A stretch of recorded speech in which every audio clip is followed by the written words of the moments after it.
I felt it's beneficial to talk about this breakdown because it's a very important project in everything I'm doing and all the content that is coming. This is the test project that helped me to advance the new pipeline with Octane me and my team are working on. From day one, I wanted a dense animated forest, a river, and a groomed creature in fast motion, all for specific reasons and tests. The piece isn't finished. I want to push it much further, but I wanted to share this specific part and state of it prior to publishing the tutorial series about a new way of working with Octane. My mission was to determine and develop ways of rendering these kind of scenes without using in-house rendering capacities and with Octane. There's only one option to do that without using in-house machines, and that's render network. So I had to solve how to build files that are transferable somehow, because each element in this scene on its own is very large in size when animated. I can break it down for you. Let's look at just Alembic files and just animated ones. Take 500 frames of the first shot. Creature body, 7 gigs. Creature groom, 27 gigs. River, 55 gigs. Trees, totaling 182 gigs. Flora, 20 gigs. So total 291 gigs of just animated Alembic files. No static elements and no textures, nothing that builds up the scene. So already this is not the size you can flexibly manage or render on any cloud service. This is how I came up with Octane Shot Manager in Houdini. It allows splitting of RBX files into chunks that are more reasonable in size, and also automates the stitching of elements when building the RBX. Once I had the tool, the scene could finally be rendered on the render network. I wouldn't even consider such approach, by the way, if there wouldn't be a render network manager available. This amount of files can only be effectively managed through some kind of manager, otherwise you'll just get lost. Happy to report, Network Manager can indeed substitute Deadline in this workflow. That's all good and dandy, and that approach allowed me to finally render this kind of version. Far from ideal, so I had to keep experimenting, testing, and looking for ways to push it further.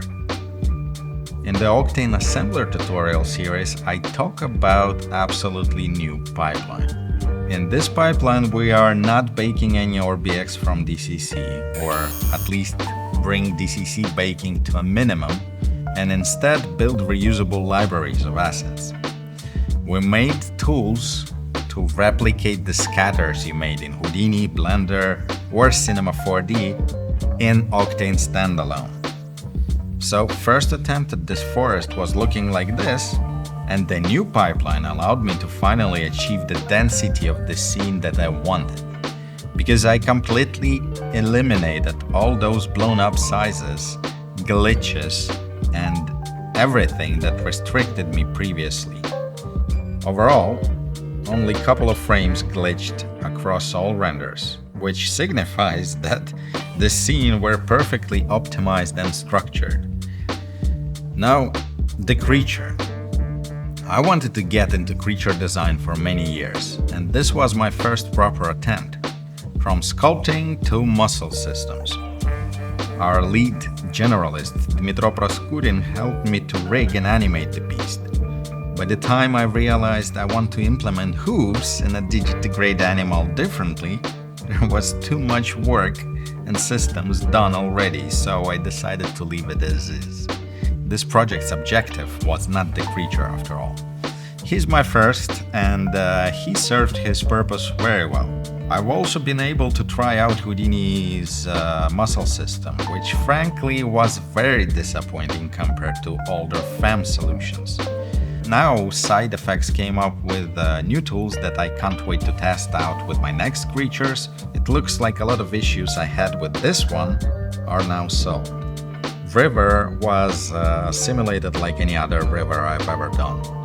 I've only done minor poly reduction in the end. Though at the time of creating it, I didn't know how to deal with white water in standalone, and baking into RBX was unreasonable. Now I know some tricks and working on showcases with various effects in standalone, which I will share as soon as they're finished, obviously. So white water is tested and isn't a problem. The compositing is not so heavy in these shots. Though it's worth mentioning in this scenario, under dense canopies of the trees, volumes were quite heavy to render, so I made all the rays and volumes in post. This test allowed me to develop some nuke tools for consistent rays generation. So now it's possible to choose whether you want to render volumes in 3D or compositing options work well enough. Or you can combine techniques all together, Overall, I'm very pleased with how it turned out, and especially with all the tools and ways of working with Octane and Render Network we discovered. It's crazy. 90% of work was done on my MacBook. That kind of scenery from anywhere in the world? Yes, please. Up until this point, it was all R&D, figuring out how to build these kinds of scenes with Octane, building the tools to do so, testing Render Network. It was a journey. Now there's a room for artistry. I hope you liked that breakdown and it was maybe helpful to you in some way. Meanwhile, I recommend you watch the tutorials about this new pipeline. It's exciting. I'm excited.